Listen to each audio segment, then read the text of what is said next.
आमचा लोकप्रतिनिधी ठेकेदार नाही, लक्षात ठेवा. पहिली गोष्ट, आमचा लोकप्रतिनिधी बिल्डर नाही.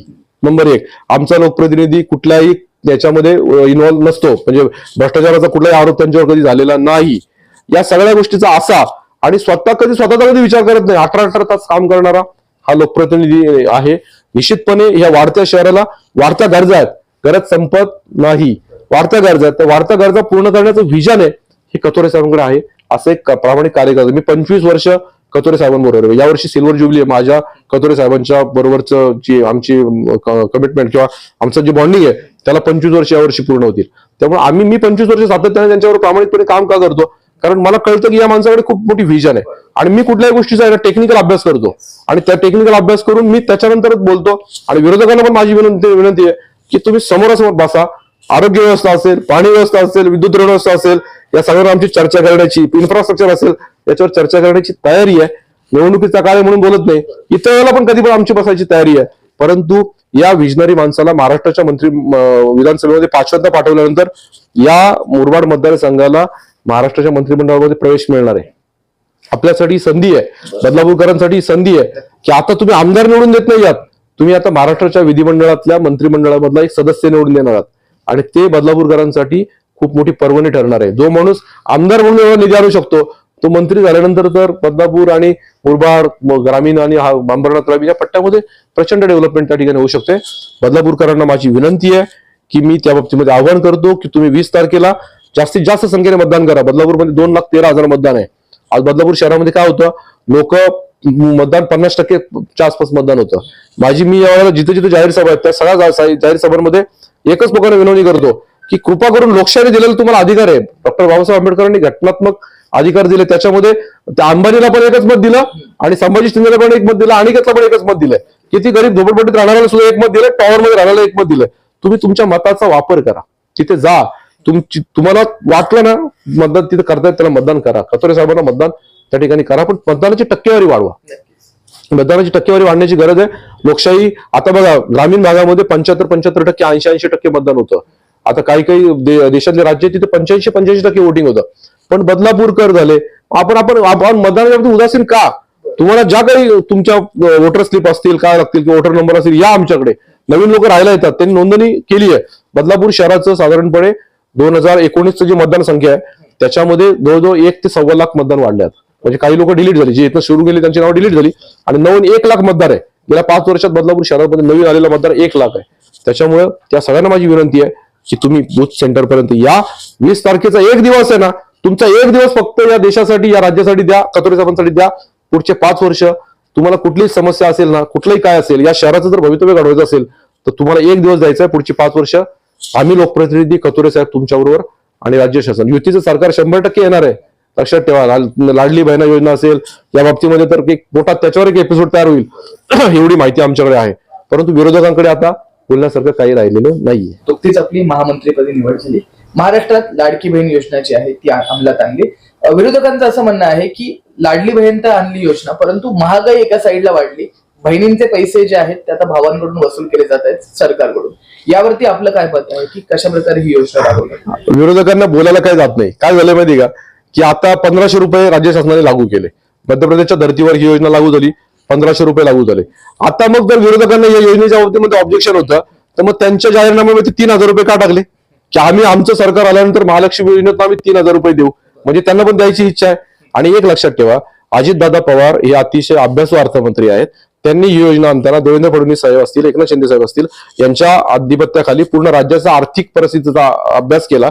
या राज्य शासनाला कुठे कुठे उत्पन्न वाढवण्याची संधी आहे तिथे तिथे उत्पन्न वाढवण्याचा ते प्रयत्न या वर्षामध्ये करणार आहेत. राज्य सरकारचं एक बजेट मांडलं. बघा, अजितदादा पवार सगळ्यात जास्त वेळा अर्थसंकल्प मांडणारा अर्थमंत्री आहे, बरोबर आहे. तर त्याच्यामुळे त्यांनी जे बजेट मांडलं त्या बजेटमध्ये या स्कीमसाठी 46,000 कोटी रुपयांची तरतूद त्यांनी केली. पण 46,000 कोटीची तरतूद करताना उत्पन्न कसं वाढेल या अनुषंगाने प्रयत्न केला. आणि भावांकडनं टॅक्स घेतलेला असं तुम्ही म्हणताय ना, भावांकडनं हा टॅक्स घेतलेला नाहीये. राज्य सरकारचं एक स्वतःचं उत्पन्न असतं, हे राज्य सरकारचं बजेट असतं. साधारणपणे आपल्या सरकारचं यावर्षीचं बजेट 4.5 लाख कोटी आहे राज्य सरकारचं, बरोबर आहे. त्याच्यातनं 46,000 कोटी या योजनेसाठी खर्च होणार आहे. राज्य शासन काय करतं की 4.5 लाख कोटीचं उत्पन्न, पुढच्या वर्षीचं बजेट 5.5 लाख कोटी कसं होईल, त्या अनुषंगानं कुठे कुठे चोऱ्या आहेत, कर चोऱ्या होत असतील तर त्या चोऱ्या बाहेर काढून त्याच्यानंतर हे टॅक्सेशन वाढवण्याचं काम करायचंच नाहीये. तुम्हाला फक्त काय करायचं, आता जी सिस्टीम आहे ती सिस्टीम जर तुम्ही ऑनलाईन प्रॉपर केली. लोक बघा, पूर्वी साधारणपणे या देशामध्ये 3 कोटी लोक इन्कम टॅक्स भरत होते. आज या देशामध्ये 8 कोटी लोक इन्कम टॅक्स भरतात. इन्कम टॅक्सचं उत्पन्न, जीएसटीचं उत्पन्न किती वाढलं? राज्य सरकारचा वाटा त्याच्यामध्ये वाढला. दरवर्षी आता 2 लाख कोटी महिन्याला उत्पन्न आहे केंद्र सरकारचं. सगळ्यात जास्त जीएसटीचं उत्पन्न देणारं महाराष्ट्र सरकार आहे. एका महिन्याला 31,000 कोटी, या महिन्यामध्ये 1,87,000 कोटी उत्पन्न मिळालं केंद्र सरकारला. त्याच्यातनं 31,000 कोटी उत्पन्न एकट्या महाराष्ट्रातनं मिळालं. म्हणजे महाराष्ट्र हे सगळ्यात जास्त जीएसटीचं उत्पन्न देणारं राज्य आहे. त्याच्यामुळे असे विजनरी अर्थमंत्री आहेत. देवेंद्र फडणवीसांना खूप राज्याचं फायनान्शियल अभ्यास आहे. हे उत्पन्न वाढवतील, भावांकडनं वगैरे काय पैसे घेणार नाही. पण जर भावांकडनं पैसे घेणार, आम्ही 1,500 रुपयांचे 2100 रुपये देणार म्हणून कमिटमेंट केली, तुम्ही 3,000ची कमिटमेंट केली, तुम्ही कुठनं पैसे आणणार? तुमच्याकडे काय? अजितदादांनी सांगतात की यांनी जे योजना डिक्लेअर केल्या ना, याच्यासाठी 3 लाख कोटी रुपये लागणार आहेत. तर हे 3 लाख कोटी कुठनं आणणार ना, हे त्यांनी सांगावं. आम्ही तर 50,000, आम्ही तर समजा सगळ्या योजनांमधून साधारणपणे 1 लाख कोटी रुपये वाढीव यावर्षी लोकांना दिलेले आहेत. याने 3 लाख कोटी देणार आहेत. आम्ही 1 लाख कोटी कुठनं आणणार आहेत ते सांगतो, तुम्ही 3 लाख कोटी कुठनं आणणार ते सांगा. हे जे आहे ना, ह्याचा सगळा अभ्यास करण्याची गरज आहे. आणि हे लोक यांचं काय झालंय, लाडली बहिणामुळे यांच्या पायाखालची वाळू सरकली. त्या बिचारा महिलेला 1,500 रुपये महिन्याला मिळाले. आता माझ्या ऑफिसमध्ये अशा बऱ्याच बायका येतात की ज्या घरगुती काम करतात, त्यांना महिन्याला 1,500 रुपये मिळायला लागले. ते एवढं खुश आहेत सध्या की बरोबर आहे की आता बघा, एक लक्षात ठेवा, कुठल्याही अर्थव्यवस्थेमध्ये एक टॅक्स भरणारा असतो, जो श्रीमंत असतो तो टॅक्स भरणारा असतो, जो गरीब असतो त्याचा बेनिफिशियरी असतो. गरीब श्रीमंताची सेवा करतो. आता माझ्या घरामध्ये काम करणारी जी हे असेल, म्हणजे माझ्या घरामध्ये काम करणारी बाई असेल, ती माझं काम करते, मी तिला पगार देतो थोडाफार, बरोबर आहे. तिचं उत्पन्न लिमिटेशन्स आहेत. मग माझ्याकडे जर क्षमता आहे, मी सरकारला कर भरतो, त्या करातनं तिला अजून ऍडिशनल 1,500 रुपये मिळत असतील तर मला आनंद वाटला पाहिजे ना उलट. आणि जे गरीब आहेत या महाराष्ट्रामध्ये, समजा एक काही ठराविक गरीब वर्ग आहे की आता 2 कोटी महिलांना या लाडली बहिणाचा फायदा होतोय. त्या 2 कोटी महिला ह्या गरीब आहेत, बरोबर आहे. आता त्या गरीब महिलांना सरकारच्या उत्पन्नात जर पैसे मिळाले तर यांच्या पोटात का दुखलं पाहिजे? एका महिन्याला, एका वर्षाला मिळतील पैसे किती? जवळजवळ 15,000 रुपये.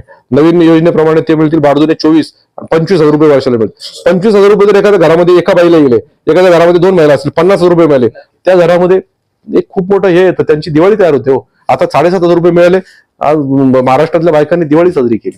मग तुम्ही देताय तर तुम्ही तुमच्याकडे ठोस उत्तर पाहिजे की तुम्ही 3,000 कुठनं देणार ते सांगा. आधीच मला 1,500 रुपये दिले तर दुःख वाटतं ना भावांकडनं घेतल्याचं.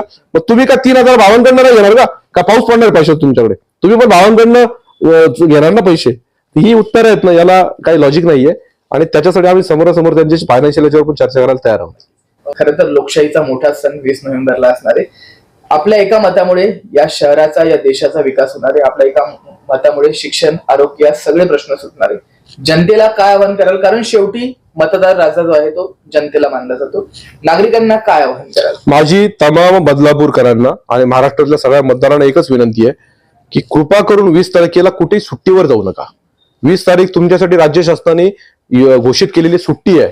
खाजगी आस्थापना असेल, सरकारी आस्थापना असेल, कुठलाही आस्थापना असेल, यांना 20 तारखेला सुट्टी आहे. कृपा करून तुम्ही तुमचा मतदानाचा अधिकार गाजवा. महाराष्ट्रामध्ये आज 15 कोटी लोकसंख्या आहे, 10 कोटीच्या आसपास मतदार आहेत. बदलापूर शहरात 2,13,000 मतदान आहे.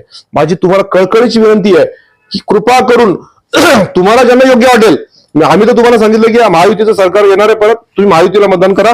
आम्ही तुमच्याकडे महायुतीला मतदान करण्यासाठी मागणी करतोय. आमची विनंती आहे की महायुतीला मतदान करा, परंतु त्याच्याबरोबर कृपा करून मतदार केंद्रावर या आणि तुमचं मत तिथे नोंदवा. या ठिकाणी लोकशाहीला बळकटीकरण करायचं असेल, बाबासाहेबांना अपेक्षित लोकशाही आहे, 100% मतदान व्हावं अशी अपेक्षा असते. म्हणून बाबासाहेबांनी प्रत्येकाला मताचा अधिकार त्या ठिकाणी दिलेला आहे. माझी तुम्हाला कळकळीची विनंती आहे की तुम्ही मतदान केंद्रापर्यंत या. पुढचे 10 दिवस तुमच्याकडे आहेत. मतदान यादीतलं नाव तुमचं शोधा. अतिशय चांगल्या मतदार याद्या आता तयार झालेल्या आहेत आणि त्या मतदार याद्यांमध्ये तुमचं नाव शोधा. आमची मदत घ्या, परंतु कृपा करून बदलापूर शहराचं मतदान हे 70 ते 75% पर्यंत करा आणि जास्तीत जास्त 100% मतदान कसं होईल या अनुषंगाने करा. माझं नाव मतदार यादीमध्ये बघा. एक नवीन मतदार आता त्या ठिकाणी मोठ्या प्रमाणात आहे. तो नवीन मतदार मतदान करण्यासाठी इच्छुक आहे. तो नवीन मतदार सुद्धा मतदानाला येणार आहे. जे जुने मतदार आहेत त्यांना माझी कळकळीची विनंती आहे, कृपा करून मतदार यादीपर्यंत, मतदान केंद्रापर्यंत या आणि 20 तारखेला आपला बाबासाहेबांच्या घटनेने या देशाच्या सर्वोच्च लोकशाहीने दिलेला तुम्हाला जो अधिकार आहे, तो अधिकार तुम्ही 20 तारखेला वापरा. आणि त्या ठिकाणी पुन्हा एकदा सक्षमीकरण, लोकशाहीचं बळकटीकरण करण्यासाठी हे लोक सांगतात संविधान बदलणार आहेत, हे खोटे नॅरेटिव्ह पसरवतात. काही बदलणार नाही संविधान वगैरे. बाबासाहेबांचं जब तक सूरज चांद रहेगा बाबा साहेब का संविधान रहेगा अशी घोषणा महायुतीच्या सगळ्या पदाधिकाऱ्यांनी केलेली आहे. त्याच्यामुळे संविधान बदलणार आहेत, हे करणार आहेत, हे सगळे खोटे नॅरेटिव्ह आहेत. याला बळी पडू नका आणि कृपा करून त्या दिवशी खऱ्या अर्थानं बाबासाहेबांच्या घटनेचा जर आपल्याला सन्मान ठेवायचा असेल ना, तर त्या दिवशी मतदान करायला या, एवढी तुम्हाला कळकळीची विनंती करतो. नमस्कार, मी अनिकेत. ठळक वार्ताच्या या विशेष मुलाखतीमध्ये आपले सर्वांचे स्वागत. लोकसभेनंतर सर्वात महत्वाची अशी मानली जाणारी निवडणूक म्हणजेच विधानसभेच्या मतदारसंघात आज आपण चर्चा करणार आहोत. खरं तर अतिशय महत्वाची मतदारसंघ म्हणजे मुरबाड मानला जातो. यामध्ये गेल्या अनेक वर्षांपासून महायुतीचे तसेच भाजपचे जे उमेदवार आहेत किसन कथोरे यांचं वर्चस्व राहिलेलं आहे. नेमका या मतदारसंघाचा विकास झालाय का? विकासाची व्याख्या काय? काय नेमक्या समस्या अजूनही या मतदारसंघात आहेत? याच विषयी बोलण्यासाठी एक असं व्यक्तिमत्व असणार आहे ज्यांचा अभ्यास या बदलापूर शहराविषयीचा अतिशय महत्वाचा आहे. एक राजकीय विश्लेषक, एक समाजसेवक, माजी नगरसेवक तसेच भाजपचे ठाणे जिल्हा ग्रामीण महामंत्री आज आपल्याशी बोलण्यासाठी असणार आहेत संभाजी शिंदे. सर, सर्वप्रथम स्वागत आहे. नमस्कार. लोकशाहीच्या एका मोठ्या सणाची आपण वाट पाहतोय, ती म्हणजे 20 नोव्हेंबर रोजी असणार आहे. 5 वर्षात जो नेता निवडून येतो तो विकास करतो. एकंदरीतच काय सांगाल? नेमका मुरबाड मतदारसंघाविषयी आपण बोलूयात. विकास म्हणजे काय? खरंच विकास झालाय का? विकासाची व्याख्या तुमच्या मते काय असणार आहे? किसन कथोरे साहेबांची ही 5वी निवडणूक आहे. 20 वर्ष कथोरे साहेब या मतदारसंघाचे आमदार आहेत. 2004 साली विधिमंडळाची त्यांची कारकीर्द चालू झाली. 2004 ची निवडणूक 2009 पर्यंत ते अंबरनाथ विधानसभा मतदारसंघ, ज्याच्यामध्ये बदलापूर आणि अंबरनाथ शहरांचा समावेश होता आणि ग्रामीण भागाचा समावेश होता, तर त्या ठिकाणचे ते आमदार होते. त्याच्यानंतर 2009 मध्ये डिलिमिटेशन नंतर त्या ठिकाणी मुरबाड मतदारसंघाची निर्मिती झाली आणि गेली 3 टर्म ते मुरबाड मतदारसंघाचे आमदार आहेत. आपण बदलापूर शहराच्या बाबतीमध्ये जर बोलायचं झालं तर बदलापूर शहराच्या बाबतीमध्ये बदलापूरची जर लोकसंख्या आहे, म्हणजे आमदार साहेब साधारणपणे 2004 साली या मतदारसंघाचे आमदार झाले, त्यावेळेला बदलापूरची साधारणपणे लोकसंख्या 1.25 लाखाच्या आसपास होती. म्हणजे 2001 ची जनगणना आहे, त्याच्यामध्ये बदलापूरची लोकसंख्येची आकडेवारी ही 97,000 आहे. म्हणजे 2004 साली साधारणपणे बदलापूरची लोकसंख्या 1.25 लाखाच्या आसपास होती. आणि आज बदलापूर 2024 आपण साल उजाडलंय, या 2024 मध्ये साधारणपणे बदलापूरची लोकसंख्या 4.5 ते 5 लाख आहे. म्हणजे गेल्या 15 वर्षामध्ये या शहरामध्ये लोकसंख्या वाढीचं जे प्रमाण आहे 20 वर्षामध्ये, हे जवळजवळ 8 पट लोकसंख्या त्या ठिकाणी या शहराची वाढली आहे. मग या शहराच्या ज्याप्रमाणे लोकसंख्या वाढली त्याप्रमाणे या शहराच्या गरजा वाढल्या. या शहरामध्ये एक आवश्यक चांगले रस्ते त्या ठिकाणी तयार करण्याची जबाबदारी कथोरे साहेबांवर आहे. त्याच्याबरोबर या शहराची पाणीपुरवठा योजना असेल, या शहराची वीज वितरण व्यवस्था असेल, या शहराची आरोग्य व्यवस्था असेल. तर या विकासाच्या बाबतीत जर सांगायचं झालं तर 2004 नंतर या शहराची जी वाढ झाली, त्या वाढीच्या अनुषंगाने या शहरामध्ये आवश्यक असणारं इन्फ्रास्ट्रक्चर तयार करणं हे लोकप्रतिनिधीसमोर एक चॅलेंज होतं. कथोरे साहेबांनी ते चॅलेंज घेतलं आणि आज 2024 ला कोळगाव बदलापूर शहराचं साधारणपणे 36 स्क्वेअर किलोमीटर एरिया आहे. या 36 स्क्वेअर किलोमीटर एरियामध्ये गेलात तर तुम्ही या शहरामध्ये भूमिगत गटर योजनेचं जवळजवळ 70% आसपास काम पूर्ण झालेलं आहे. त्या भूमिगत गटर योजना झाल्यामुळे या शहराला त्या ठिकाणी रस्ते 90% कॉन्क्रिटिंग असणारं हे शहर आहे. या शहरातले जे मुख्य रस्ते आहेत ते जवळजवळ 100% कॉन्क्रिटिंग आहे. इंटरनल रस्ते कॉन्क्रिटिंग आहेत. आता काही काही जे नवीन रस्ते होतात, ज्या ठिकाणी नवीन डेव्हलपमेंट होते, अशा एरियामधली सुद्धा त्या ठिकाणी कामं चालू आहेत. हे शहर डांबरमुक्त करण्याचं काम कथोरे साहेबांनी त्या ठिकाणी केलंय. तुम्ही जर महाराष्ट्राचा अभ्यास केला तर महाराष्ट्रामध्ये गेली 20 वर्ष साधारणपणे लोक त्रासदायक कशाने त्रासलेले असतात, तर त्या ठिकाणी असणारी धूळ, रस्त्यावरचे खड्डे. पण बदलापूर शहरामध्ये जर अभ्यास केला तर तुम्ही गेल्या 10 वर्षामध्ये साधारणपणे 2015च्या नंतर याला जास्त स्पीड आलं.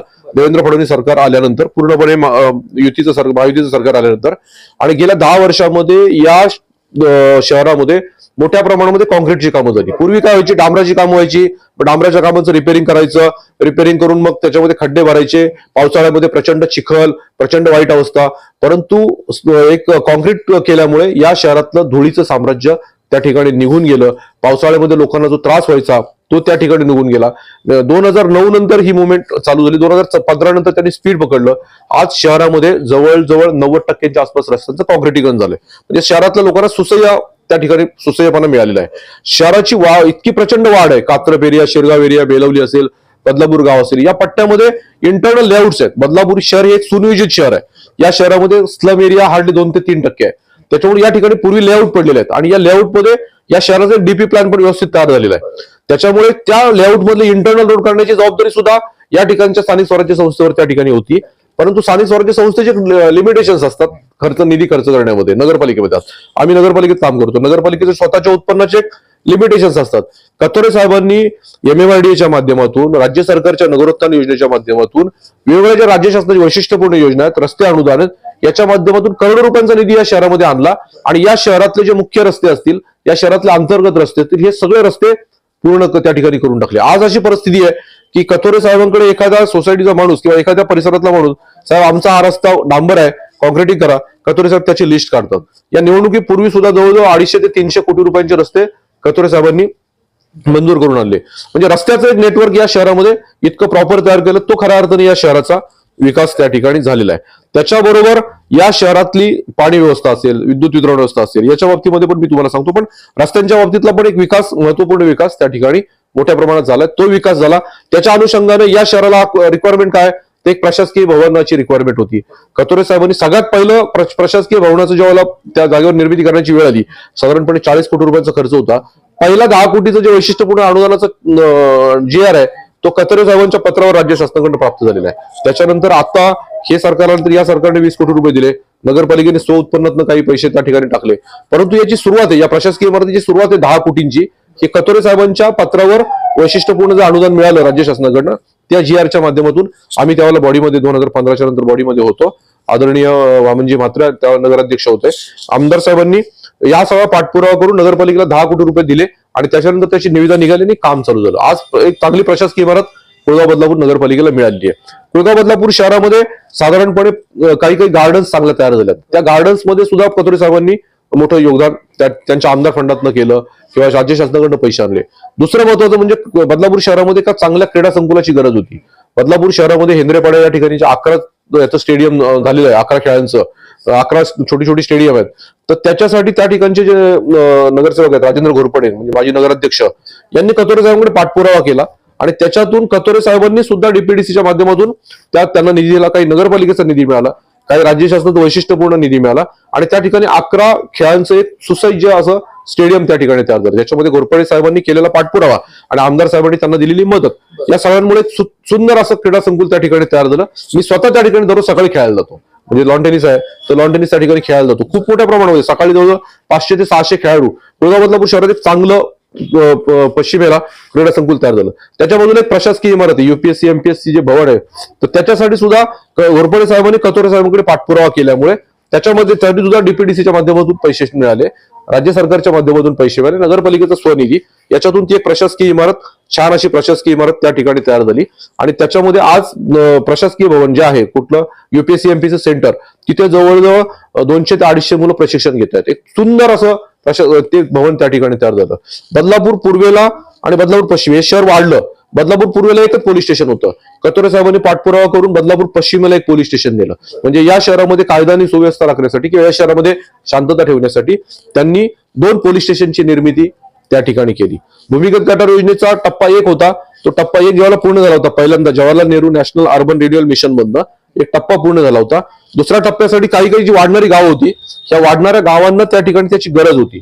तर त्याचा दुसरा टप्पा सुद्धा 260 कोटीचा त्यांनी त्या ठिकाणी मंजूर केला. म्हणजे खऱ्या अर्थानं या शहराची लोकसंख्या इतक्या प्रचंड वेगाने, म्हणजे भारतामध्ये मला तर वाटतं की सगळ्यात वेगाने विकसित असणारं शहर बदलापूर आहे.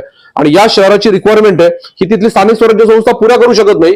त्याच्यासाठी त्याला एक सक्षम आमदाराची गरज होती आणि तो सक्षम आमदार कथोरे साहेबांच्या रूपाने बदलापूरला मिळाला. आणि त्यांनी गेल्या 20 वर्षामध्ये या शहराच्या वाढत्या स्वरूपामध्ये ज्या आवश्यक गोष्टी आहेत त्या गोष्टी करण्याचा प्रामाणिक प्रयत्न केला आणि खूप चांगलं काम केलं. निश्चितपणे शहर वाढत असतं, शहराच्या गरजा 100% पूर्ण करू शकत नाहीत. आपल्या देशामध्ये म्हणजे काही ठिकाणी ती इतकी बकाल अवस्था आहे की तुम्ही जाऊन तिथली परिस्थिती बघा काय. परंतु बदलापूर शहरामध्ये फिरल्यानंतर बदलापूर, आता आमचे पाहुणे येतात, मी पुण्याचा आहे, आमचे पाहुणे येतात, तेव्हा पाहुणे येतात सांगतो तुमचं शहर अतिशय सुंदर आहे, तुमच्या शहरामध्ये रस्ते प्रॉपर आहेत, तुमच्या शहरामध्ये विद्युत व्यवस्था म्हणजे तुमची स्ट्रीट लाईट व्यवस्था ती चांगली आहे, फुटपाथ चांगले आहेत, या सगळ्या गोष्टी चांगल्या आहेत. निश्चितपणे आता विरोधकांना निवडणुकीच्या कालावधीमध्ये टीका करण्यासाठी काही गोष्टी लागतात, तर त्या टीकांना उत्तर सामोरं द्यायला आम्ही त्या ठिकाणी तयार आहोत. परंतु कथोरे साहेबांच्या नेतृत्वामुळे या मतदारसंघाला, म्हणजे मी तर बदलापूर शहराचं सांगितलं, तुम्ही अंबरनाथ ग्रामीणला गेलात तर अंबरनाथच्या ग्रामीणच्या गावागावांमध्ये काँक्रीटच्या रस्त्यांची त्या ठिकाणी कामं झालेली आहेत. अंबरनाथ मुरबाड ग्रामीण असेल, कथोरे साहेबांनी 2009ला मुरबाडला प्रवेश केला. 2009 पूर्वीचं मुरबाड आणि 2009 नंतरचं मुरबाड, तिथली मुरबाड शहराचा पाणी पुरवठा, आम्ही 2009ला जेव्हा फॉर्म भरायला गेलो त्यावेळेला तिथे हंडा मोर्चा घेऊन बायका आल्या होत्या त्या की या जुन्या आमदारांनी इथं काहीच काम नाही केलं. कतोरे साहेबांनी मुरबाडचा शहराचा पाणी प्रश्न सोडवला. मुरबाड शहराचं कॉन्क्रिटिंग, मुरबाड शहर 2009चं मुरबाड शहर आणि 2024चं मुरबाड शहर, आमचं विरोधकांना चॅलेंज आहे की तुम्ही मुरबाड शहराच्या 2009ची परिस्थिती 2024च्या परिस्थितीवर आमच्याशी समोरासमोर डिबेट करा. इतका प्रचंड निधी आणला. मुरबाड शहरातले सगळे इंटरनेट रस्ते कॉन्क्रीट झाले. त्या ठिकाणी वेगवेगळ्या शासकीय इमारती आहेत, तालुका प्लेस येते, शासकीय इमारती त्या ठिकाणी झाल्या आणि शासकीय इमारतीमध्ये त्याच्यामध्ये पोलीस स्टेशन असेल, आता एस्टेट स्टँडचं काम चालू आहे, तहसील ऑफिस आहे, ह्या सगळ्या गोष्टी त्या ठिकाणी आणल्या. मुरबाडच्या ग्रामीण भागामध्ये सुद्धा, ग्रामीण भाग खूप मोठा आहे, मुरबाडमध्ये जवळजवळ 150च्या आसपास गाव आहेत. माळशेज घाटापासून हा मतदारसंघ तयार होतो, वांगणीपर्यंत तयार होतो, एवढा मोठा मतदारसंघ. तर त्या गावांमध्ये इंटरनल रोड सुद्धा त्यांनी जास्तीत जास्त करण्याचा प्रयत्न केला आणि आता त्या गेल्या 15 वर्षाच्या कालावधीमध्ये बऱ्यापैकी मुरबाड याच्यामध्ये पण निश्चित कामं झालेली आहेत. आता काय विरोधक काय करतात, काही ठिकाणचा एखादा रस्ता दाखवतात आणि आमच्या वाडीवरचा हा रस्ता झालेला नाही. अहो पण 150 गावांमध्ये 140 गावांमध्ये जर रस्ता झाला असेल तर ही मोठी अचिव्हमेंट आहे. आणि राहिलेले 10 गावांचे रस्ते आहेत, हे रस्ते आता प्रोसेसमध्ये आहेत ना, याच्यामध्ये चालू आहेत, कामं त्याची चालू आहेत. मग काय करायचं, एखाद्या आदिवासी वाडीवर जायचं, त्या ठिकाणच्या एखाद्या आदिवासी महिलेला उभं करायचं आणि तिला सांगायचं बघा कतोरे साहेबांनी आमच्या इकडचा रस्ताच नाही केला. आपण झालेले रस्ते दाखवा ना. त्या ठिकाणी आता जे आमच्या समोरचे उमेदवार आहेत, त्या आमच्या समोरच्या उमेदवारांनी 2009 पूर्वी त्यांचे वडील 15 वर्ष त्या मुरबाड मतदारसंघाचे आमदार होते. त्या मुरबाड मतदारसंघाच्या त्या कालावधीमध्ये मुरबाड याच्यामध्ये ग्रामीण भागात किती कामं झाली आणि त्याच्यानंतर किती कामं झाली. आज शाश्वत कॉन्क्रिटिंगचं काम चालू झालं.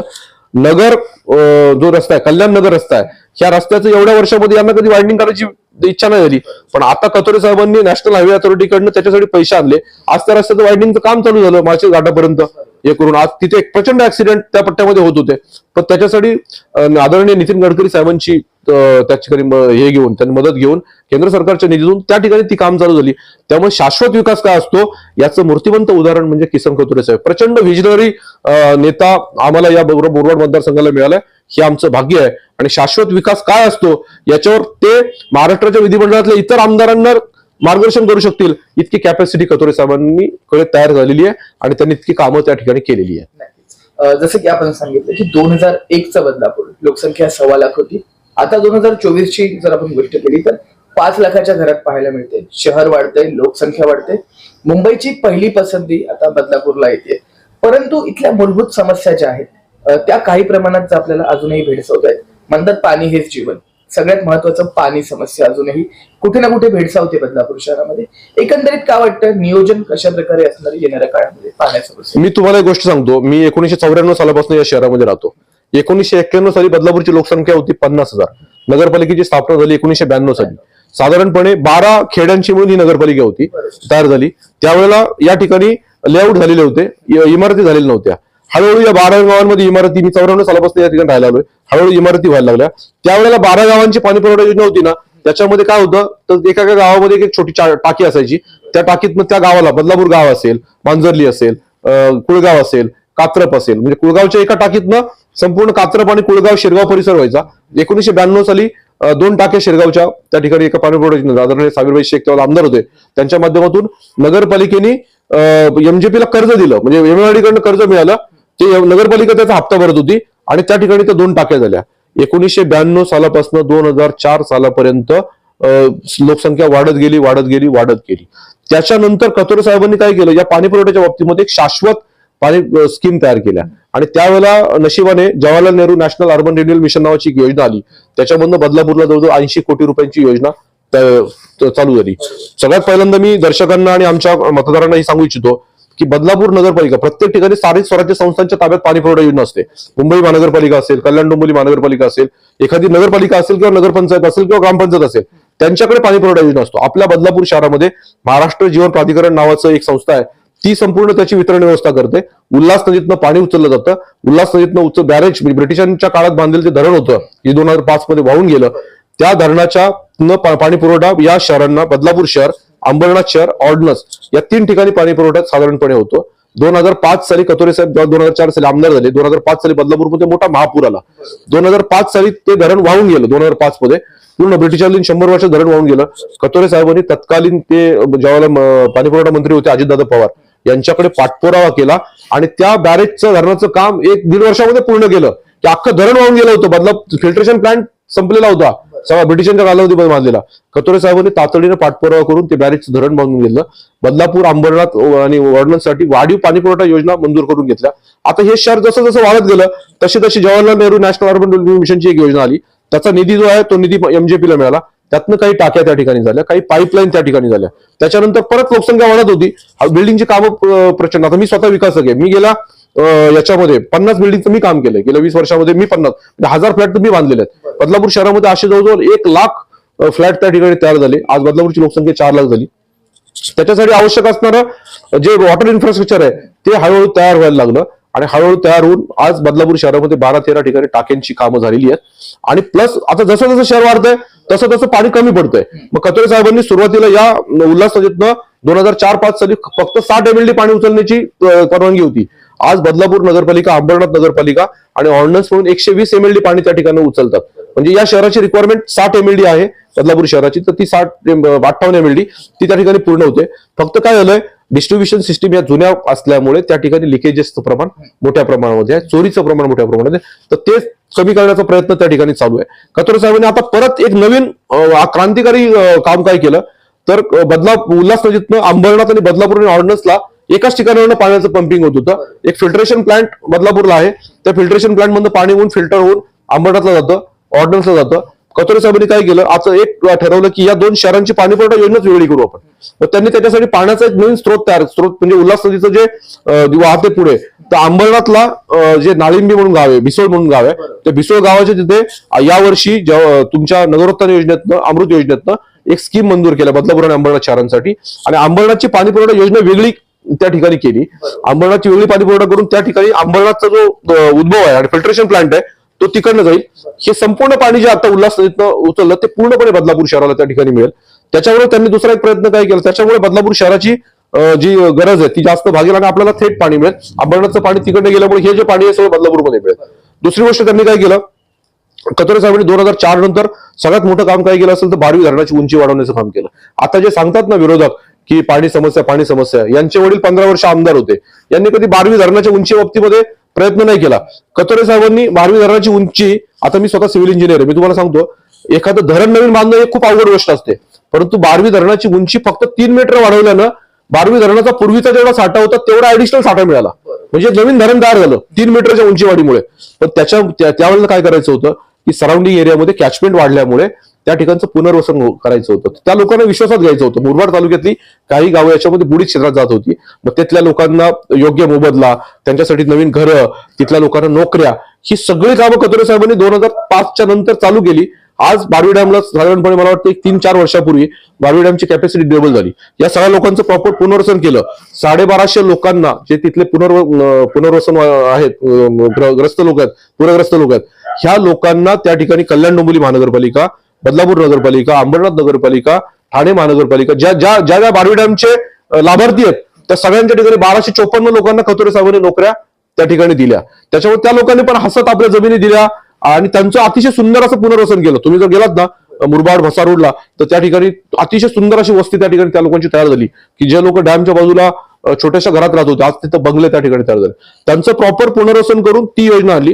या बारवी धरणातनं बदलापूर शहराला पाणी मिळावं याच्यासाठी कतोरे साहेबांनी सातत्याने पाठपुरावा केला. याच्यात काय झालंय, साधारणपणे बारवी डॅमची पूर्वीची कॅपॅसिटी होती 170 TMC, आज 370 TMCच्या आसपास त्याची कॅपॅसिटी, 340च्या आसपास कॅपॅसिटी झाली. ते जे वाढीव पाणी मिळालं त्या वाढीव पाण्याचा फायदा हा ठाणे महानगरपालिका, त्याच्यानंतर तिकडे अंबरनाथ नगरपालिका क्षेत्रातला काही एरिया, KDMCचा जो काही एरिया आहे 27 गावात, या गावांना फायदा मिळाला. अगदी बारवी डॅमचं पण कोणपर्यंत गेलं. आता कतोरे साहेबांनी मागणी काय केली की माझ्या शहराच्या जवळ हा डॅम आहे, मला बारवी डॅम मधून 50 MLD पाणी मिळालं पाहिजे. 8 MLD पाणी बदलापूर शहराला बारवी डॅम मधून मिळतं आजच्या मितीला. तर आता जांभूळला एक नवीन फिल्ट्रेशन प्लांटचं मोठं काम चालू आहे. कतोरे साहेबांनी काय सांगितलं की 50 MLD पाणी माझ्या शहराला पाहिजे. आता 8 MLD येतं, तर 42 MLDचं तुम्ही कशा टप्प्याटप्प्याने द्यायचं तुम्ही शहर वाढेल त्याबरोबर ठरवा, पण आम्हाला तो ठोक सापला त्यांच्याकडे मिळाला पाहिजे. आणि या निवडणुकीच्या नंतर त्या बाबतीमध्ये ते सातत्याने पाठपुरावा करणार आहेत. आणि MIDC जे पाणी आहे ते जर बदलापूर शहराला मिळालं, कारण नवीन स्रोत तयार होऊ शकत नाही. पोशेर धरण व्हायला खूप मोठा कालावधी त्या ठिकाणी जाणार आहे. बाजूला एक भोज धरण आहे, त्या भोज धरणाची खोली वाढून त्या ठिकाणी 5 MLD पाणी निर्मिती करण्याचा त्यांचा संकल्प आहे. त्याच्यामुळे आता बारवी धरण हा आपल्यासाठी सगळ्यात मुख्य स्रोत आहे.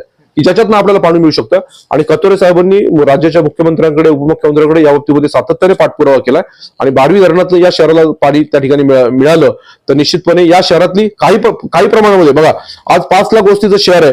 या 5 लाख वस्तीच्या शहरामध्ये साधारणपणे माझ्या माहितीप्रमाणे, मी खूप अभ्यास करतो या गोष्टीचा, कारण मी स्वतः अभियंता असल्यामुळे मला टेक्निकल गोष्टी त्याच्यामधलं मी जाणून घेण्याचा प्रयत्न करतो. साधारणपणे आजच्या मितीला या शहरातली 25,000 लोकसंख्या आहे, 25 ते 50,000 लोकसंख्या असेल ना, ती पाण्यापासून थोडंसं त्यांना त्रास आहे. निश्चितपणे आपण ज्या गोष्टी मान्य केल्या पाहिजे, पण ज्यावेळेला शहर वाढतं त्यावेळेला ह्या 50,000 लोकांना परत पाणी कसं मिळेल याच्यासाठी आता 5 टाक्यांची नवीन कामं चालू आहेत, नवीन फिल्ट्रेशन प्लांटचं काम चालू आहे.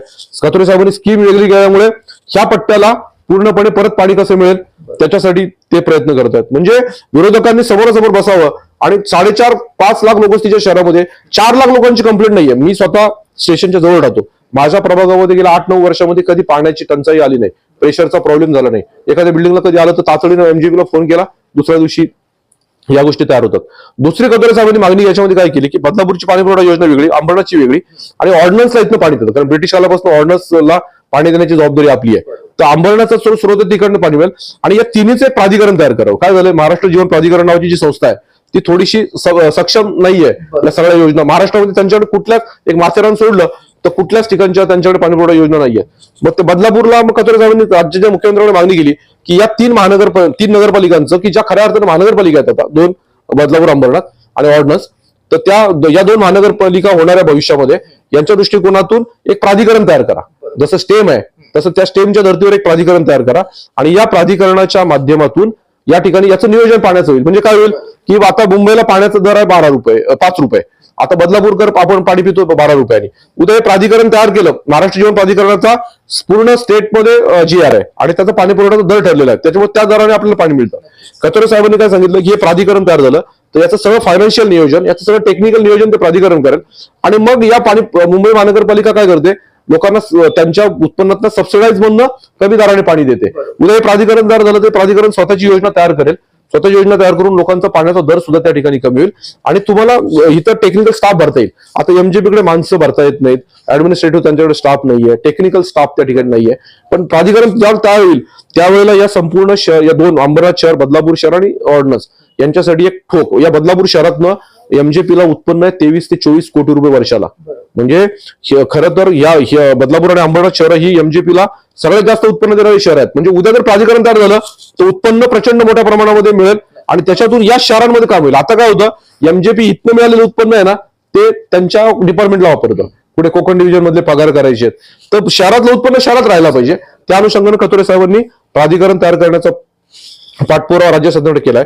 ते पण अंतिम टप्प्यात आहे. आता ते कॅबिनेटच्या डिसिजनसाठी राहिले, मुख्यमंत्र्यांनी पण त्याला मंजुरी दिली. अगदी श्रीकांत शिंदे खासदार, त्याच्यानंतर ज्यावेळेला उद्धव ठाकरे मुख्यमंत्री होते त्यावेळेला त्यांच्याकडे त्यांनी पाठपुरावा केला होता. शिंदे साहेबांनी स्वतः ज्यावेळेला पाठपुरावा केला होता, ते नगरविकास मंत्री होते. आता त्या हे बसल्यानंतर सुद्धा त्याचा पाठपुरावा झाला. अंबरनाथ नगरपालिका, बदलापूर नगरपालिकेला त्यांनी रिपोर्ट विचारला की बाबा तुमचं काय मत आहे या बाबतीमध्ये. मग त्यांनी त्यांना सांगितलं की साहेब आम्ही प्राधिकरणामध्ये जायला तयार आहोत. त्या प्राधिकरणामध्ये कोण सदस्य असतात, अंबरनाथ नगरपालिकेचा एक सदस्य असतो, बदलापूर नगरपालिकेचा नगराध्यक्ष, अंबरनाथ नगराध्यक्ष, बदलापूर नगरपालिकेचा चीफ ऑफिसर, अंबरनाथ नगरपालिकेचा चीफ ऑफिसर, इथले पाणी पुरवठा सभापती असतात, अंबरनाथ नगरपालिकेचा सभापती, तिथला सभापती आणि ऑर्डिनन्सचा एखादा प्रतिनिधी असेल आणि राज्य शासनाने नियुक्त केलेले अधिकारी असतात. तर असं एक प्राधिकरण तयार झालं तर निश्चितपणे या शहराच्या काही 25-50 हजार लोकवस्तीला शॉर्टेज आहे पाण्याचं, ते निश्चित सॉल्व्ह होईल. आणि कतोरे साहेब त्या अनुषंगानं प्रामाणिक प्रयत्न करतायत ही आम्ही बदलापूरकरांना सांगू इच्छितो. विरोधक आवाज करतायत बदलापूर शहरात प्रचंड पाणी टंचाई आहे, प्रचंड टँकर चाललेत. वसई विरारची अवस्था काय होती 25 वर्ष, तशी तर टँकर लॉबी कतोरे साहेबांनी तयार नाही केली बदलापूर शहरामध्ये.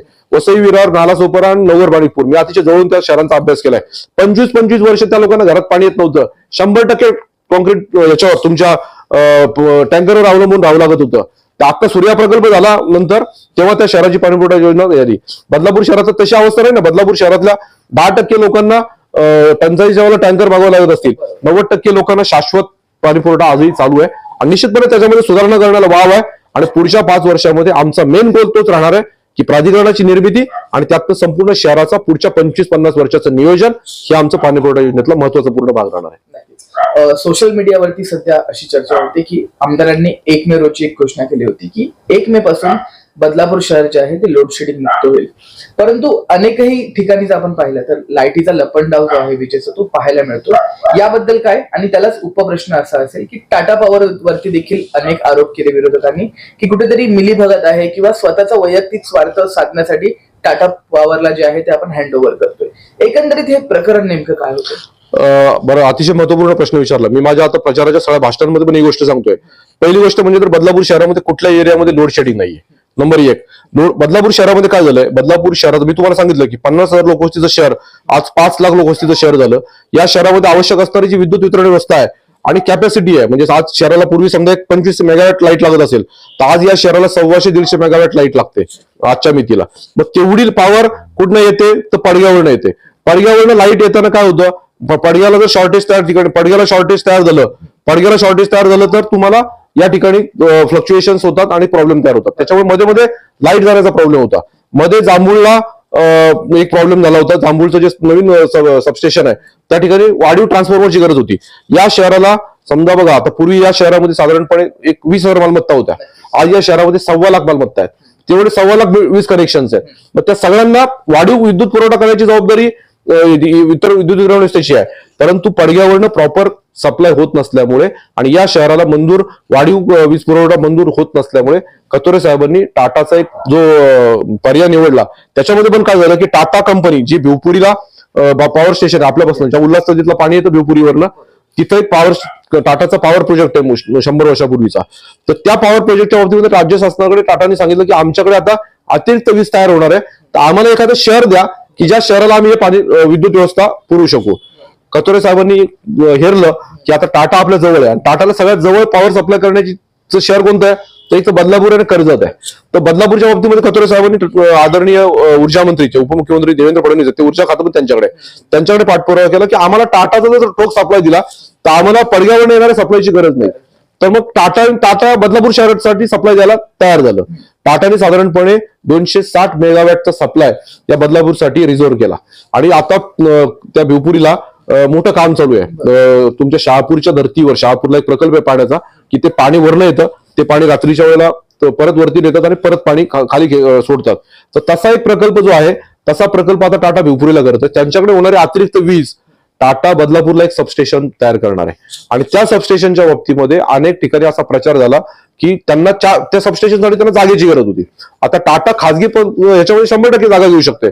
परंतु कतोरे साहेबांनी काय सांगितलं की आपल्या बदलापूरला 55 एकरचं एक रिझर्वेशन आहे. तर त्या 55 एकर रिझर्वेशन मध्ये साधारणपणे त्यातली 40 एकर जागा यांना दिलेली आहे. कुणाला 35 ते 40 एकर जागा मेट्रो कारशेडला, बदलापूरला जी मेट्रो येते त्याच्यासाठी नगरपालिकेने दिलेली आहे. आणि साधारणपणे 10-15 एकर मध्ये एक स्टेडियमचं प्लॅनिंग त्या ठिकाणी आहे, त्याचं तयार केलंय. तर त्या ठिकाणी जर सबस्टेशन केलं तर उद्या मेट्रोला जी लाईट लागेल ना ती सुद्धा त्यातनं सप्लाय होऊ शकेल. मग साधारणपणे त्या प्रकल्पाच्या बाजूलाच एक 4 एकर जागा जर टाटाला आपण दिली आणि त्या ठिकाणी जर सबस्टेशन झालं तर टाटाची वीज ठोकपणे त्या सबस्टेशनला येईल आणि महाराष्ट्र स्टेट इलेक्ट्रिक डिस्ट्रीब्युशन कंपनीच्या मार्फत शहरामध्ये त्याचं डिस्ट्रीब्युशन होईल. त्याच्या मागे उद्देश असा होता की ही 4 एकर जागा काही टाटाला फुकट देत नव्हती. टाटा उद्योग आहे ना हा देशातला 1 नंबरचा उद्योग आहे आणि अतिशय सामाजिक भावनेतून काम करणार. आदरणीय रतनजी टाटा यांचं आता निधन झालं तर खऱ्या अर्थानं देशात JRD टाटा असतील, रतन टाटा असतील, या लोकांनी टाटा कंपनी कधी प्रोफेशनल काम करत नाही कुठलं. त्यांनी नगरपालिकेला काय सांगितलं की तुम्ही आम्हाला 4 एकर जागा जर दिली तर आम्ही सबस्टेशन त्या ठिकाणी चालू करू, पण त्या जागेचा पूर्ण मोबदला आम्ही तुम्हाला देणार आहोत. की जागेचा समजा उद्या खासगी जो रेट असेल किंवा खासगी जागा अक्वायर करायची जर टाटाला गरज पडली तर त्यांना जेवढे पैसे द्यावे लागतील तेवढे पैसे तर नगरपालिकेला द्यायला तयार आहे. आणि नगरपालिकेला त्याचा आता व्हॅल्युएशन प्रक्रिया चालू आहे की आता मी त्या सिस्टीम मध्ये आहे की नगरपालिकेने त्याचं रिझर्वेशन 4 एकरसाठी बदलणं, त्याचं व्हॅल्युएशन करणं आणि त्याच्याप्रमाणे पैसे देणं. म्हणजे नगरपालिकेला त्या 4 एकर जागेच्या बदल्यात लोकांनी ती जागा ती नगरपालिकेला हँडओव्हर केली TDR घेऊन. आज नगरपालिकेच्या ताब्यात ती जागा आहे. ती जागा नगरपालिका टाटाला जेव्हा हँडओव्हर करेल तेव्हा नगरपालिकेला त्यातनं करोड रुपये जे खासगी मालमत्ता घराकडे नॅशनल हायवे जागा गेल्या तसे उत्पन्न नगरपालिकेत. टाटा फुकट जागा घेत नाही. दुसरी महत्वाची गोष्ट, ह्या इन्फ्रास्ट्रक्चर बंद इथून जर लाईट आली तर बदलापूर शहरात पडग्याचा सप्लाय बंद होऊन जाईल. त्याच्यामुळे बदलापूरला एक शाश्वत विद्युत पुरवठा मिळेल आणि ती लाईट टाटा कोणाला देणार आहे? Maharashtra state electric distribution company MSEDC. तुमच्या आमच्या घरामध्ये जी लाईट आता येते मीटर तेच राहणार आहेत, बिलिंग सिस्टीम तीच राहणार आहे, याच्यामध्ये काही बदल होणार नाही. टाटा हा फक्त सप्लायर आहे. टाटा लाईट कोणाला देणार? MSEDC ला. आणि MSEDC आपल्याला शाश्वत. पण पर्यावरण शॉर्टेज जे प्रॉब्लेम होतात ते टाटाकडे प्रॉब्लेम होणार नाही. आता रेल्वेला लाईट टाटाची आहे, मुंबईतला खूप मोठ्या रिजनला टाटाची लाईट आहे. रेल्वेची लाईट कधी जाते का? कधी जात नाही. का जात नाही? कारण शाश्वत विद्युत पुरवठा आहे. तर तो शाश्वत विद्युत पुरवठा आणण्याचं काम कथोरे साहेबांनी त्या ठिकाणी केलं. विरोधकांच्या पायाखालची वाळू सरकली, त्याच्यामुळे काहीतरी मुद्दे काढायचे की 4 एकर जागा फुकट द्यायला लावली, 4 एकर. अरे अभ्यास तर करा ना कमीत कमी, की त्या 4 एकर जागेचे पेपर काढा. त्याच्यानंतर टाटानी नगरपालिकेला काय पत्र दिलीत, नगरपालिकेने राज्य शासनाकडे काय पाठपुरावा केलाय, त्याचे पेपर घ्या ना नगरपालिकेतनं. खोटं कशाला सांगता लोकांना? 4 एकर जागा नगरपालिकेने फुकट द्यायला लावली, टाटाला फुकट द्यायला लावली. टाटा काय खासगी जागा घेऊ शकत नाही का? टाटा 4 एकर नाही 4,000 एकर जागा घेऊ शकतं टाटा. परंतु ती जागा जी आता निवडलेली आहे ती आपला जो पनवेल हायवे आहे, म्हणजे जो आपला बायपास रिंग रोड आहे, त्या रिंग रोडला कनेक्ट आहे. कुठल्याही सबस्टेशनला साधारणपणे 30 मीटर जागेला कनेक्ट जागा लागते. तर त्यांना हेवी व्हेकल्स त्या ठिकाणी येतात, सबस्टेशनच्या मशिनरी असतात.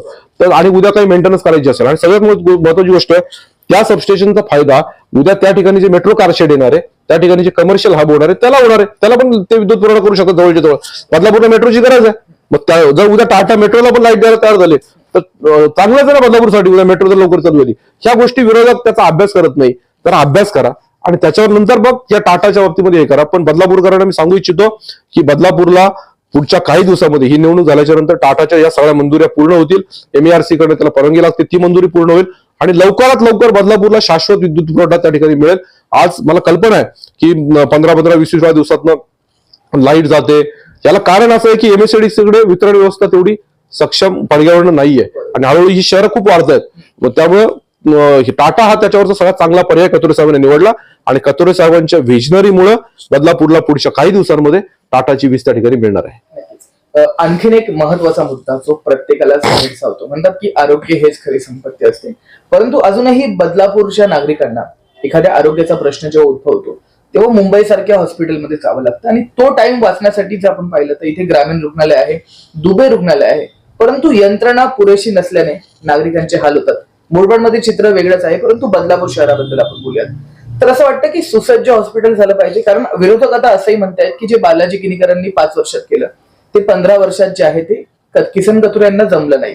यावरती तुमचं काय विजन असेल की काय नेमकी समस्या अजूनही भेडसावते? सगळ्यात महत्वाची गोष्ट मी सांगतो की अंबरनाथला जे मेडिकल कॉलेज येतोय ना, त्या मेडिकल कॉलेजसाठी कथोरे साहेब आमच्या तालुक्यामध्ये, म्हणजे कथोरे साहेब 2004 ते 2009 या वेळेला आमदार ज्यावेळेला होते ना, त्यावेळेला आमच्या तालुक्यामध्ये ठाण्याच्या राजीव गांधी हॉस्पिटल सारखं एक मेडिकल कॉलेज व्हावं याच्यासाठी ते सातत्याने शासनाकडे पाठपुरावा त्या ठिकाणी करत होते. त्यामुळे किनीकर साहेबांनी त्याचा कंटिन्युअस पाठपुरावा केला. राज्य शासनाचं धोरण आहे की प्रत्येक जिल्ह्यामध्ये एक मेडिकल कॉलेज. त्या धोरणाच्या अनुषंगानं किनीकर साहेबांनी केलेला पाठपुरावा, श्रीकांत शिंदे साहेबांनी केलेला पाठपुरावा आणि आमदार महोदयांनी त्याला दिलेलं बळ, याच्यामुळे त्या अंबरनाथ त्या ठिकाणी आले. कारण अंबरनाथ एक सेंटर आहे की ज्या ठिकाणी हे मेडिकल कॉलेज होऊ शकतं. त्यामुळे बदलापूर अंबरनाथ मध्ये अंबरनाथची निवड केली. अंबरनाथच्या मेडिकल कॉलेजचे बेनिफिशियरी बदलापूरचे पण लोक आहेत. एक लक्षात ठेवा, एखाद्या ठिकाणी जेव्हा एखादं मेडिकल कॉलेज होतं त्यावेळेला तिथे 500 बेडचं हॉस्पिटल होतं. 500 बेडचं हॉस्पिटलचा फायदा फक्त अंबरनाथ मधले लोक घेणार आहेत का? बदलापूरचे लोक पण तिथे जाऊन फायदा घेणार आहेत. त्यामुळे त्या मेडिकल कॉलेजचं क्रेडिट आहे हे कथोरे साहेबांना पण 100% आहे. आणि किनीकर साहेब स्वतः मान्य करतात, मी कथोरे साहेबांकडून वेळोवेळी मला ज्या ज्या गोष्टींचं मार्गदर्शन लागतं ते मार्गदर्शन मी घेतो. त्याच्यामुळे या ठिकाणी दोन्ही लोकांनी एकत्रितपणे आणलेलं ते त्या ठिकाणचं कॉलेज आहे.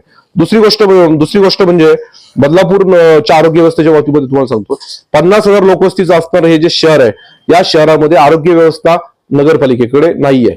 नगरपालिका ज्या असतात, नगरपालिका कायद्यानुसार आरोग्य व्यवस्थेचं काम असतं हे नगरपालिका क्षेत्रामध्ये राज्य शासन करतं. आता या ठिकाणी नगरपालिकेने काय केलं, दुबे हॉस्पिटल नावाची एका दुबे नावाच्या सदग्रस्ताने नगरपालिकेला जागा दिली. नगरपालिकेने स्वतःच एक रुग्णालय चालू केलं. नगरपालिकेला फक्त प्राथमिक ज्या आरोग्य केंद्राच्या सुविधा असतात त्या करण्याचा अधिकार आहे.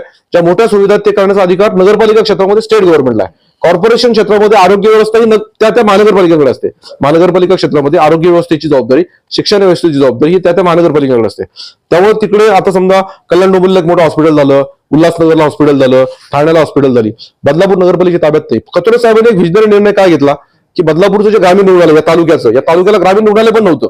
2004 पूर्वी या तालुक्याला ग्रामीण रुग्णालय नव्हतं.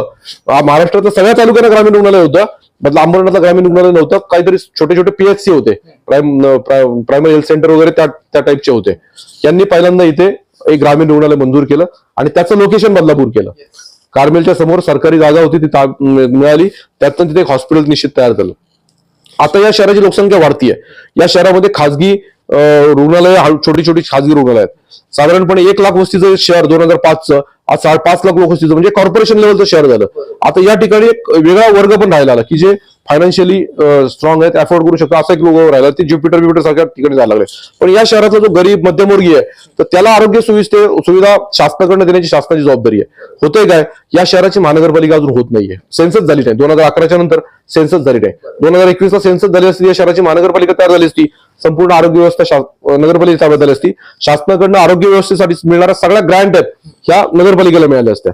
आता काय साहेबांनी त्याच्यावर आता पर्याय काय काढलाय की शासनाकडनं आता मोहन पामच्या समोर सरकारी 10 एकर जागा आहे, 11 एकर जागा आहे. या 11 एकर जागा जिल्हाधिकाऱ्यांकडे मागणी करून राज्य शासनाचं 200 बेडचं एक हॉस्पिटल साहेबांनी आता या निवडणुकीपूर्वी त्या ठिकाणी मंजूर केलं. त्याचा GR पण निघाला. त्यामुळे 200 बेडचं तिथलं हॉस्पिटल, आत्ताचं जे ग्रामीण रुग्णालय, या ग्रामीण रुग्णालयाचं बळकटीकरण करायचं. त्या ग्रामीण रुग्णालयाला उपजिल्हा रुग्णालयाचा दर्जा देऊन आता ते साधारणपणे 50 बेडचं आहे, ते 100 बेड 150 बेडचं हळूहळू त्या ठिकाणी करण्याचा प्रयत्न त्यांचा चाललाय. दुसरी गोष्ट म्हणजे त्याच्यावर अजून एक पर्याय त्यांनी असा काढला की जे दुबे हॉस्पिटल आहे, आता काही दिवसांनी नगरपालिका डिझॉल्व्ह होईल आणि कॉर्पोरेशन होईल. या ठिकाणी बदलापूर सेपरेट महानगरपालिका होईल. जसं अंबरनाथला दुबे तुमचं छाया रुग्णालय आहे, तसं बदलापूरला दुबे रुग्णालय आहे. तर आता नगरपालिकेची स्वतःची जी इमारत आहे ती तर पूर्वी 25 वर्षापासून होती, ती इमारत आता प्रशासकीय भवनामध्ये गेलेली आहे. त्यामुळे ती जी जागा आहे पूर्ण 1 एकर जागा आहे ती पूर्णपणे हॉस्पिटलसाठी आता तयार झालेली आहे. आता तिथे आमदार साहेबांचं प्लॅनिंग काय की त्या जागेवर 7 माळ्याचं मल्टी स्पेशालिटी हॉस्पिटल टाकायचं नगरपालिकेने. नगरपालिका उद्या होणारी महानगरपालिका यांचं त्याच्यामध्ये ऑपरेशन असेल. आणि ही 7 माळ्याची जी बिल्डिंग आहे ही अगदी स्टेशनच्या जवळ आहे. तर त्या ठिकाणी 7 माळ्याचं हॉस्पिटल पुढच्या टर्ममध्ये शासनाकडनं या बाबतीमध्ये लागणाऱ्या सगळ्या प्रक्रिया पूर्ण करून नगरपालिकेला ग्रँट घेऊन ते 7 माळ्याचं हॉस्पिटल नगरपालिका ऑपरेट करणार आहे. ही बदलापूरकरांसाठी चांगली मोठी देणगी आहे. आता हळूहळू या गोष्टी सगळ्या होत आहेत. त्याच्याबरोबर आता काय आलं, राज्य शासनाने मध्ये आपला दवाखाना म्हणून एक योजना आणली. आज बदलापूर शहरामध्ये 7 ठिकाणी आपला दवाखाना चालू आहे. आता काय आलं, विरोधक काय करतात, आरोग्य व्यवस्था नाही, आरोग्य व्यवस्था नाही. मी माझ्या स्वतःच्या प्रभागामध्ये, माझ्या प्रभागात असेल, पलीकडे श्रीधर पाटील साहेब असतील, शरद तिली साहेब असतील, घोरपडे साहेब असतील, खरवई असेल, तिकडे शिरगावला असेल, या ठिकाणी 7 आपला दवाखाना चालू झालीत. आणि या दवाखान्यामध्ये लोकांना त्या ठिकाणी टेस्ट आहेत, ज्या बेसिक टेस्ट आहेत त्या बेसिक टेस्ट सगळ्या मिळतात. त्या ठिकाणी जे औषध व्यवस्था आहे, औषध व्यवस्था ती फुकट मिळते. आता माझ्या प्रभागामध्ये जे आपला दवाखाना चालू आहे त्याच्यामध्ये कमीत कमी दररोज 70 ते 80 लोक ओपीडी मध्ये दररोज रेली असतात. म्हणजे बदलापूर शहरामध्ये कमीत कमी 700 ते 800 लोक दररोज या ओपीडीचा फायदा घेतात. म्हणजे जी दिल्लीच्या धर्तीवर मोहल्ला क्लिनिक आहे तसं आता राज्य शासनाने आपला दवाखाना आणलाय. तुम्हाला कधी जर बघायचं असेल तर आपण तिथे जाऊ शकतो. विरोधक काय करतात, बदलापूरमधली आरोग्य व्यवस्था कोलमडली. अरे पण जे झालंय ते बघा ना, चला ना आमच्यावरच चला, आम्ही तुम्हाला आपला दवाखाना दाखवतो. त्याच्यानंतर ग्रामीण रुग्णालयाचं आता हे काम चालू आहे. वाढणाऱ्या शहरामध्ये वाढणारे रिक्वायरमेंट आहेत, बरोबर आहे. निश्चितपणे या शहराच्या आरोग्य व्यवस्थेमध्ये सुधारणा करण्याची गरज आहे. पण ती सुधारणा करतायत ना कतोरे साहेब. 200 बेडचं हॉस्पिटलची मंजुरी, ग्रामीण रुग्णालयाला उपजिल्हा रुग्णालयाचा दर्जा, त्याचं सशक्तीकरण, आणि या ठिकाणी दुबे रुग्णालयाला 7 माळ्याची मल्टी स्पेशालिटी बिल्डिंग ह्या पुढच्या 4-5 वर्षामध्ये जर झाल्या तर बदलापूर शहराला निश्चित आरोग्य व्यवस्था चांगली मिळेल. आता परत कतोरे साहेबांनी अजून एक काय केलं की काका गोळे फाउंडेशन नावाची बदलापूरमध्ये संस्था आहे. आमचे मित्र आशिष गोळे त्या संस्थेचे इन्चार्ज आहेत, ते करते, त्यांचं संपूर्ण कुटुंब ती संस्था चालवतं. आज तिथे कतोरे साहेबांच्या याच्यानुसार, म्हणजे कतोरे साहेबांनी त्यांना खूप सपोर्ट करतात, गोळे साहेबांना, की मॉरल सपोर्ट करतात, की गोळे साहेब खूप चांगलं काम करतात. आज त्या काका गोळे फाउंडेशन मध्ये वर्षाला कमीत कमी 50,000 लोक बेनिफिशियरी आहेत. त्यांनी स्वतःची लॅब चालू केली, स्वतःचे 2 ओपीडी सेंटर चालू केले, आता काही दिवसापूर्वी स्वतःची डेंटल क्लिनिक चालू केली. कतोरे साहेबांचा मॉरल सपोर्ट आहे त्यांना, की गोळे साहेब खूप चांगलं काम करतात. व बदलापूर शहरामध्ये अशा काही NGOs आहेत त्यांची निर्मिती करण्याचा कतोरे साहेबांचा संकल्प आहे. की जसं गोळे फाउंडेशन आहे, स्वतःच्या उत्पन्नातनं गोळे फाउंडेशन, गोळे कुटुंब ते गोळे फाउंडेशन चालवतं. आज बदलापूर मधल्या गरीब सामान्य रुग्णांना काही चेकिंग असेल, म्हणजे समजा त्यांच्याकडे जी लॅब आहे त्या लॅबमध्ये वर्षाला कमीत कमी 25,000 लोक त्याचा फायदा घेतात. म्हणजे प्रायव्हेट लॅबमध्ये जी लोकांची लूट होत होती ती लूट थांबली. समजा तुमच्याकडे ब्लड टेस्ट बाहेर 50 रुपये असेल, ती गोळे साहेबांकडे 10-15 रुपयामध्ये ब्लड टेस्ट होते, शुगर टेस्ट, बेसिक टेस्ट. आणि आता तर त्यांनी अतिशय अत्याधुनिक अशी ती लॅब केली आहे, खूप चांगल्या मशिनरी त्या ठिकाणी आणल्या. याला कतोरे साहेबांचा मॉरल सपोर्ट आहे गोळे साहेबांना. गोळे साहेब तर त्यांच्या सगळ्या भाषणात सांगतात ही गोष्ट, की कतोरे साहेब असतील आम्हाला नेहमी मदत करतात. त्यामुळे शहराचं आरोग्य इन्फ्रास्ट्रक्चर तयार करण्याचं काम सुद्धा कतोरे साहेब त्या ठिकाणी करतात. आणि अजूनही शहरामध्ये आम्ही 2-3 NGOs अशा काकागोळे फाउंडेशनच्या धर्तीवर निर्मित करण्याचा प्रयत्न करतोय, की जे लोकांना थेट आरोग्य व्यवस्था, जे बेसिक, आता काय असतं 70-80% लोकांना आहे ना या ठिकाणी बेसिक हे असतात, थंडी, ताप, या गोष्टी. मेजर सर्जरी आहेत ना त्या साधारणपणे एकूण 100 रुग्ण असतात ना त्यातल्या 15 ते 20 लोकांच्या सर्जरी करायला लागतात. तर त्या अनुषंगाने हे 200 बेडचं हॉस्पिटल, दुबे हॉस्पिटल, ग्रामीण रुग्णालय या ठिकाणी सर्जरी डिपार्टमेंट तयार करून आपल्या दवाखान्यांची संख्या सुद्धा वाढवणार आहोत आम्ही. आता 7 आहेत, आता आम्ही कमीत कमी 15 ठिकाणी निवडणुकीनंतर आपल्या दवाखान्याचं हे करणार. त्यामुळे या शहराची आरोग्य व्यवस्था बळकटीकरण करण्याचं काम सुद्धा खतोरे साहेबांच्या माध्यमातून चालू आहे. विरोधकांना काहीतरी बोलायचं, आरोग्य व्यवस्था फेल गेली आहे, पाणी व्यवस्था फेल गेली आहे, विद्युतीकरण फेल, समोरासमोर बसा, आम्ही तुम्हाला या बाबतीमध्ये डिबेट करायला तयार आहोत. तुम्ही चाला ना त्या आपल्या दवाखान्यामध्ये एकदा व्हिजिट मारा. बदलापूर नगरपालिकेच्या दुबे रुग्णालयामध्ये दररोज 300-350 ओपीडी असायची. आज ती ओपीडी कमी झाली. का कमी झाली? तर ठिकठिकाणी डिसेंट्रलाइज झाला आपला दवाखाना आणि हळूहळू आरोग्य व्यवस्था सुधारतात. निश्चितपणे खतोरे साहेब विधिमंडळामध्ये पाठपुरावा करतात की आरोग्य व्यवस्थेवर जास्तीत जास्त खर्च व्हायला पाहिजे आणि भविष्यामध्ये ज्यावेळेला ही महानगरपालिका वेगळी होईल तर अंबरनाथला एक मेडिकल कॉलेज आहे. आम्ही बदलापूर महानगरपालिका सुद्धा एक स्वतःचं मेडिकल कॉलेजसाठी मागणी करत. जर उद्या इथे बिल्डिंग झाली समजा 7 माळ्याची तर तिथे किंवा हे 200 बेडचं हॉस्पिटल झालं त्या 200 बेडची 11 एकर जागा आहे. ती पण अंबरनाथला 26 एकर जागा आहे, ही 11 एकर जागा आहे. त्या ठिकाणी जे हॉस्पिटल होईल काय होतं, मेडिकल कॉलेज चालू करायचं असेल तर स्वतःच एक हॉस्पिटल इन्फ्रास्ट्रक्चर लागतं. 500 बेडचं हॉस्पिटल लागतं. इथं 200 बेडचं हॉस्पिटल झालं, उद्या त्याचं स्ट्रेंथनिंग करून 500 बेडचं केलं तर अजून पुढच्या 5-10 वर्षामध्ये बदलापूरला पण मेडिकल कॉलेज आपण काढू शकू. निश्चितपणे या सगळ्यांची कामं खतोरे साहेब अतिशय प्रामाणिकपणे करतात. तर होते ठाणे ग्रामीण जिल्हा मंत्रीच आपण पाहिलं तर अतिशय सविस्तररित्या त्यांनी या बोरपाड विधानसभेबद्दल अभ्यासपूर्वक माहिती दिलेली आहे. एक दिवस काढून तुम्ही जो आहे तो मतदानाचं महत्व देखील त्यांनी स्पष्ट केलेलं आहे. तुर्तास इतकंच. तुम्हाला हा एपिसोड कसा वाटला आम्हाला कमेंटच्या माध्यमातून नक्कीच कळवा. तुर्तास इतकंच. राहुल साळवे सोबत मी अनिकेत ठळक वार्ता. नमस्कार. धन्यवाद.